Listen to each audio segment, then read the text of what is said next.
it comes down to communication. Just like I'm communicating with you, but I'm doing an awful lot of rambling today. I don't mind it, actually. I just keep on interrupting you. I got to shut up once in a while, too. No, dude, you hosted our podcast that one day, for crying out loud. You were good.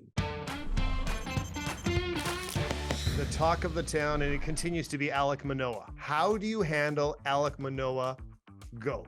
Say last year he was just average Joe. No doubt he's back in the minor leagues right now, trying to figure it out, right?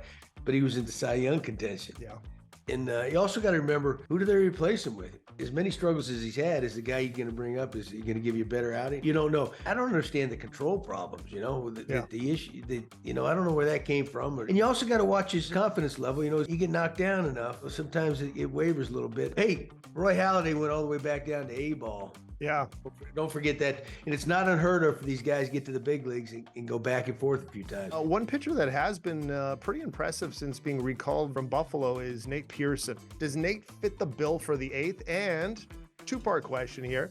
Is he the next in line to replace Romano if Romano fails? Well, Dave, this is kind of what they've been waiting on. He's been up and down. He's struggled. He's had some injury problems. But when they drafted, there's no doubt he had the arm for it, right? He could be a closer someday. He was shaky for a while. But, when you throw that hard, sometimes it's hard to throw that sucker over the plate, man. To harness that stuff takes a little while, and he's finally doing that. And I know they're excited about that. But I think it just gives him one more weapon down there that you got to have.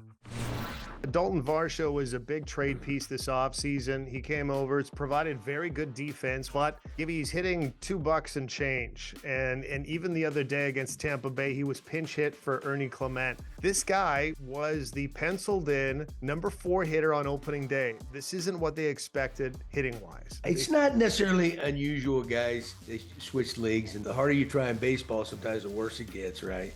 And he's probably getting advice from everybody and their brother. Yep.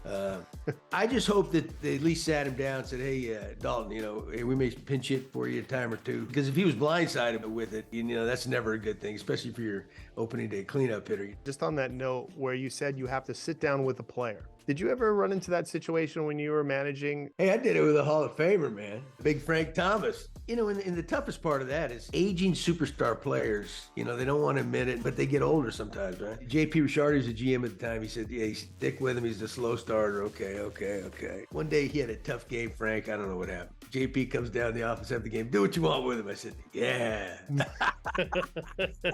So I told one of the other coaches, hey, go get Big Frank, right? Yeah. But I made sure I had another coach in the room with me when I sat him down. That was Brian Butterfield.